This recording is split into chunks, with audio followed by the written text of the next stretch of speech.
Franck Ferrand raconte sur Radio Classique.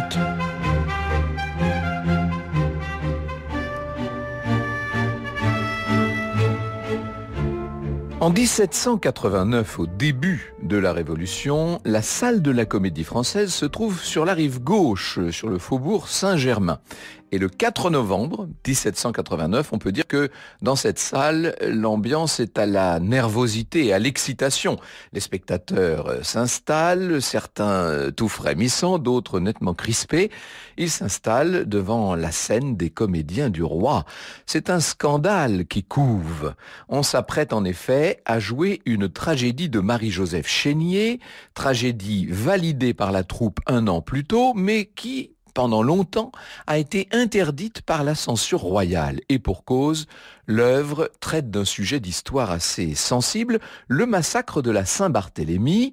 Et puis, dans le contexte de ce massacre, surtout, l'œuvre traite des errements du jeune roi Charles IX, qui est un des coupables du sang protestant versé. Vous imaginez le sujet vraiment pas très consensuel.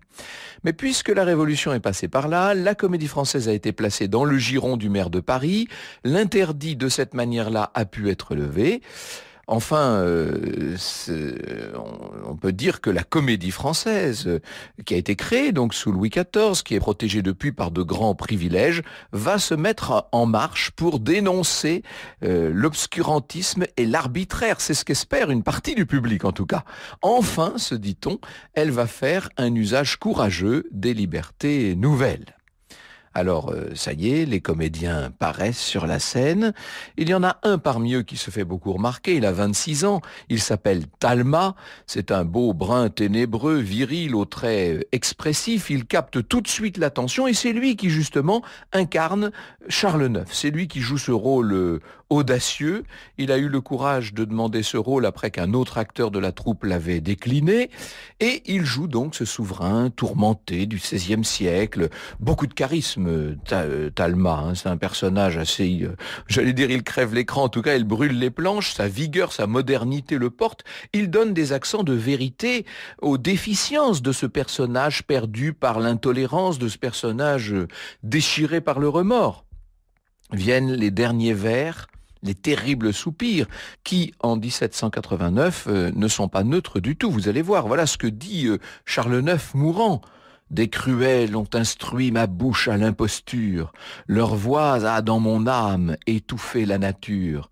J'ai trahi la patrie et l'honneur et les lois, le ciel en me frappant donne un exemple au roi. Oui, un ange passe. On annonce un grand succès, là. Évidemment, ça marche, cette pièce. 5, 10 représentations, 20 représentations, davantage encore. C'est un événement, mais un événement qui ne fait pas plaisir à tout le monde, bien sûr. Dans son livre « Talma et la Révolution », Alfred Coppin nous dit « Des évêques effrayés de l'influence que cette tragédie pouvait avoir sur le peuple allèrent trouver le roi et obtinrent l'interdiction de la pièce. Il n'était pas prudent de laisser voir chaque soir l'amiral Coligny assassiné par ordre du roi et du clergé. » Ça, c'est pour le fond. Pour la forme, c'est peut-être encore moins prudent, d'ailleurs. La décision irrite fortement une partie de la troupe.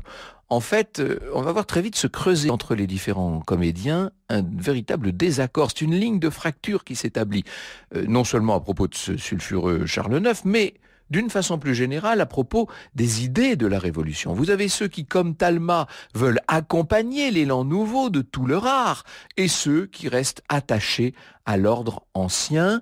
Et cette fracture, elle va se faire sentir tout particulièrement après le carême de 1790. Vous savez que les comédiens s'arrêtent traditionnellement pendant le carême, et au moment de la reprise, on prononce des allocutions en début et en fin de représentation. Et c'est à Talma qu'on a confié le texte d'introduction, et Talma a eu l'idée de faire rédiger ce texte par Chénier, et l'adresse que Chénier a rédigée est littéralement militante. Le poète y évoque les anciennes entraves arbitraires, le développement d'un théâtre épuré digne de ce siècle de raison et de liberté. On parle de Louis XVI en termes plutôt aimables, mais on réduit Louis XVI au rang de premier citoyen de la première nation du monde. Et quand il présente cette prose à la troupe, Talma se fait en partie huer. Il y a pas mal de ses camarades qui sont assez choqués, à vrai dire. Je cite André Blanc dans l'histoire de la Comédie Française. Les comédiens furent effrayés de ce manifeste et ils refusèrent que Talma le prononçât. Ils prièrent Naudet, connu comme anti-révolutionnaire, d'en écrire un autre. Furieux, Talma et Chénier firent alors imprimer le leur et le jour de l'ouverture, ils le distribuèrent à l'entrée de la salle, précédé de quelques lignes encore plus incendiaires. Au cœur de la troupe, les accrochages se multiplient entre les deux factions, entre les Noirs d'un côté, c'est comme ça qu'on appelle les tenants de la tradition et du roi, et puis les membres de l'escadre rouge qui sont les amis du régime en train de naître. Or, pendant l'été 1790, certains révolutionnaires veulent que la Comédie Française redonne le fameux Charles IX. Ils essuient un rejet, un spectacle est proposé à la place avec d'autres œuvres, les défenseurs de la pièce n'entendent pas pour autant se laisser faire, et le soir du premier spectacle de remplacement, si je puis dire, ils vont encourager le public à protester. Le vacarme ne cesse que lorsque Talma se présente et annonce que finalement, on va bel et bien reproposer Charles IX. Vous imaginez un peu le coup d'éclat. C'est un véritable conflit. L'acteur en vogue, à ce moment-là, est écarté du prestigieux théâtre. C'en est fini pour un temps de Talma. Et ça va créer bien sûr des désordres. La mesure d'écart va se révéler temporaire. Il n'empêche, au sein de la troupe, la situation est difficilement tenable. Et la fracture, de plus en plus, ressemble à une rupture. Alors, peut-être que pour que vous compreniez bien l'évolution de la Comédie Française, qui a été rebaptisée Théâtre de la Nation à la faveur de cette révolution, il faut peut-être que je vous dise à quel point les privilèges dont jouissait cette Comédie Française étaient assez sidérants. Ça allait beaucoup plus loin qu'un certain nombre de pensions. Je cite Françoise Kermina dans Historia. Disposant exclusivement du répertoire classique, la Comédie Française faisait alors la loi au théâtre. Les autres établissements avaient à peine le droit de monter des tragédies. La mort en scène étant l'apanage de leurs rivaux, ils devaient se contenter de personnages blessés ou prisonniers. De même, les comédies leur étaient chichement mesurées et on ne leur accordait que des variétés amusantes en un acte et en prose, uniquement d'auteurs contemporains. Sur ceci, la Comédie Française s'arrogeait par ruse la même toute-puissance, les jouant par exemple les jours de canicule pour que le public ne vienne pas, car les pièces tombaient automatiquement dans son patrimoine lorsqu'elles n'atteignaient pas un chiffre minimum de recettes. Vous voyez que c'est un théâtre qui règne en maître sur la vie du théâtre parisien. Depuis 1789, tout ça, évidemment, est remis en cause. Les privilèges de la Comédie Française s'effondrent peu à peu et au début 91, le nouveau pouvoir va mettre un point final à ces privilèges. En parallèle, la troupe, pour calmer ces dissensions internes, va se mettre d'accord pour insuffler l'esprit nouveau dans toute une partie de son répertoire. On voit apparaître sur ces planches des personnages de religieux cruels, ce qui n'aurait jamais été possible avant 1789.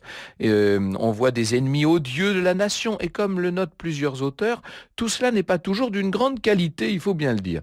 Et surtout, ça ne règle pas le problème de fond.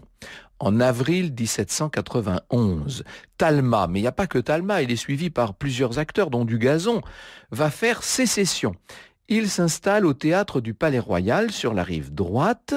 On ne peut pas dire que pour autant ça apaise tellement les choses. Par exemple, les amis de Talma vont constater qu'on veut les empêcher d'emporter certains des costumes. Alors, il réplique avec un certain sens du spectacle. Je cite André Blanc.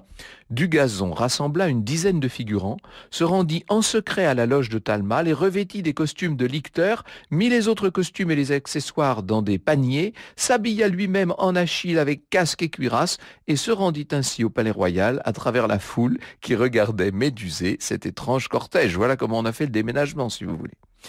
L'ancienne Comédie Française est donc coupée maintenant, vous l'aurez compris, en deux troupes concurrentes. Et pour chacune, on peut dire que les temps sont difficiles, incertains. Cette division, mais aussi l'actualité, marquée par des désordres et beaucoup d'inquiétudes, tout ça n'est pas bon pour les affaires et c'est même très mauvais pour le théâtre. L'atmosphère tendue se ressent jusque dans les salles parisiennes, qui certes sont très fréquentées, mais où les débordements, et quand je dis débordements, c'est parfois du tapage, mais c'est parfois carrément de franches bagarres, où ces débordements ne sont pas rares. La monarchie va chuter, vous savez, à l'été 1792, et à ce moment-là, la troupe de Talma va prendre un nouveau nom. Elle va s'appeler le Théâtre de la République. Du côté du Théâtre de la Nation, on présente début 1793 une pièce qui va faire couler beaucoup d'encre, L'Ami des lois. L'auteur est un trentenaire, il s'appelle Jean-Louis Laya. En résumé, cette pièce raconte l'histoire d'un noble dénoncé à tort pour une conjuration hostile à la Révolution. Vous comprenez que c'est un peu tendu. La pièce comprend des répliques assez risquées. Surtout, elle met en scène un sombre personnage qui ressemble à s'y méprendre à l'ami du peuple, à Marat, bien entendu. Et vous avez bien compris que le rôle-titre, c'est l'ami des lois. Et il y en a d'ailleurs un autre personnage qui fait penser aussi pas mal à Robespierre. Bref, même si l'œuvre sur le fond garde de la mesure, tout est en place pour que des révolutionnaires radicaux se mobilisent contre elle. Et en effet, la Commune de Paris ne va pas tarder à décider d'arrêter cette pièce. Pour faire appliquer la sentence, certains vont se mobiliser, et Santerre, à la tête de la garde nationale, débarque. Il va se rendre face au théâtre accompagné d'hommes en armes, avec 2 pièces d'artillerie. Vous voyez qu'on a mis la mesure. Françoise Carmina relate la réaction du public. Le parterre se mit à hurler, interprétant à sa façon les slogans révolutionnaires, la pièce ou la mort. Et lorsqu'on lui propose à la place de jouer l'avare, alors là, vous imaginez bien qu'il vocifère de plus belle. Le débat va se poursuivre jusque sur les tribunes de la Convention qui soutient la liberté de représenter l'œuvre. Le bras de fer ne s'arrête pas là pour autant, puisque le Théâtre de la Nation, sous pression dans les jours qui vont suivre tous ces débordements, va devoir se résoudre à abandonner le combat. Et pendant l'année 1793, où est en train de se mettre en place la terreur, sur les scènes de Paris, des pièces comme il faut vont trouver un public, comme on dit à l'époque, patriote et citoyen. Beaucoup sont en train de s'enthousiasmer pour ce nouveau théâtre, mais disons-le, ce qui règne un peu partout, c'est aussi la suspicion. Des classiques, des inédits, traités de réactionnaires sont censurés.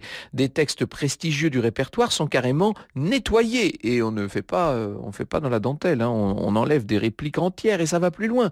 À la fin de l'été, un accrochage dans le public au Théâtre de la Nation va favoriser une polémique. Il faut vous dire qu'il y en a qui font tout pour attiser cette polémique autour d'une pièce qui est jouée là. Certains appellent à purifier la maison de Molière, dont on parlera comme d'un repère dégoûtant de l'aristocratie de tout genre. Le climat à l'époque est à la répression. 26 comédiens vont être arrêtés, des comédiens de ce Théâtre de la Nation. Ils sont jetés en prison. En ces mois où l'on va si facilement se mettre à couper des têtes, autant vous dire que cela n'annonce rien de bon. Alors je vous ai parlé des déboires du Théâtre de la Nation, qui est la partie conservatrice, on va dire, des comédiens du français, mais il y a l'autre théâtre en face, celui de Talma, le Théâtre de la République, et contrairement à ce que l'on pourrait croire, lui aussi est visé par un certain nombre d'acharnés sous la terreur, parce que Talma est tout simplement trop proche des Girondins. Il va falloir tout l'entre-gens et toute l'influence de son ami le grand peintre David pour le tirer d'affaire. Et d'ailleurs, par la suite, Talma va devoir faire un peu plus attention aux pièces qu'il joue. Quant à ses anciens partenaires de scène du temps de la Comédie Française, bien eux sont toujours dans leur prison. Ils peuvent même s'interroger sur les chances qu'ils pourraient avoir de survivre. Néanmoins, certains d'entre eux vont faire contre mauvaise fortune bon cœur et vont pratiquer encore la comédie dans leur infortune. C'est encore Françoise Carmina qui nous le raconte. D'Azincourt, qui donc est l'un d'eux, soutenait le courage des autres par ses plaisanteries. Comme l'un de ses camarades se plaignait d'avoir à balayer la cour après avoir été sur scène empereur, il répliquait « Et alors, qu'est-ce que je fais moi ici avec tous ces aristocrates puisque je jouais les valets ?» Les mois passent, la saison se réchauffe, le procès approche. d'autant que les comédiens peuvent compter, dit-on, sur l'extrême malveillance de Collot d'Herbois, membre du comité de salut public et qui ne les porte pas dans son cœur. Il faut signaler qu'avant ça, Collot d'Herbois, il a été acteur et dramaturge. Est-ce qu'il avait un grand talent? Ça, c'est... Bon, bref, le débat reste ouvert. Toujours est-il qu'il travaille sur le cas de ces comédiens emprisonnés pour les faire passer devant l'accusateur public, devant Fouquier-Tinville au début de l'été 94. Il y a une chose qu'il ne faut négliger dans aucune administration, ce sont les documents nécessaires au fonctionnement des administrations et qui passent généralement entre diverses mains. Or, entre Collot d'Herbois et Fouquier-Tinville se trouve un modeste intermédiaire qui s'appelle l'abusière.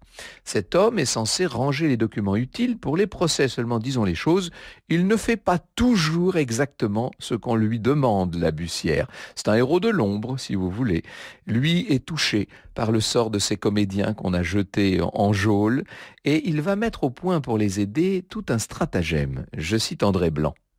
Il se contentait de retirer les principales pièces d'accusation qu'il commençait par faire détremper dans un seau, puis sécher et compresser, il les fourrait dans ses poches. Au petit matin, il se rendait au bain de Viguier sur la Seine et il les jetait dans le fleuve après les avoir encore détrempées et réduites en boulettes.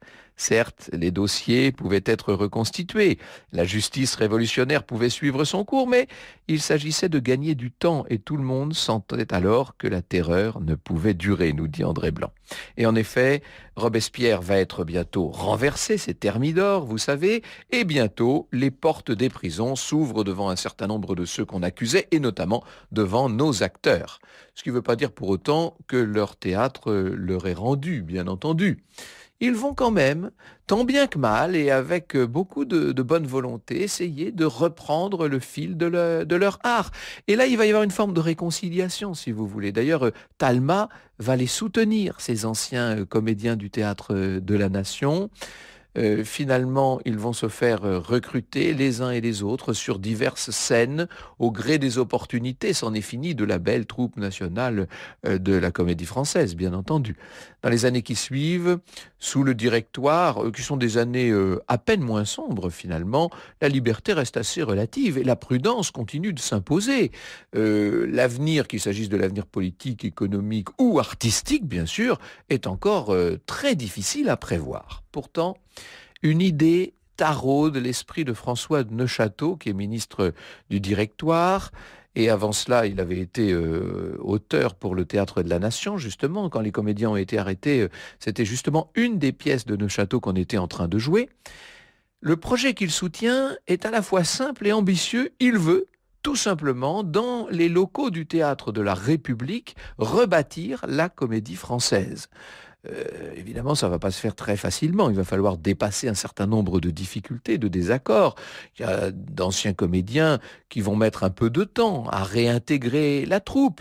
Et quant à l'organisation précise de tout ça, ça n'est pas encore décidé. Vous savez que c'est Napoléon qui rétablira tout ça. Vous vous rappelez l'histoire du décret de Moscou, bien entendu, pendant la campagne de Russie. Mais il n'empêche pour le moment, le travail paie, la bonne volonté des comédiens aussi. Et le 30 mai 1799, de nouveau, Molière et Corneille seront à l'affiche. On a presque envie de pousser un soupir de soulagement. Et on va voir Talma, mais oui, l'homme des idées nouvelles, on va voir Talma présent sur la scène devenir le meilleur interprète de Corneille et déclamer « Nous partîmes 500, mais par un prompt renfort, nous nous vîmes 3000 en arrivant au port, tant à nous voir marcher avec un tel visage, les plus épouvantés reprenaient de courage. » Vous écoutez Radio Classique.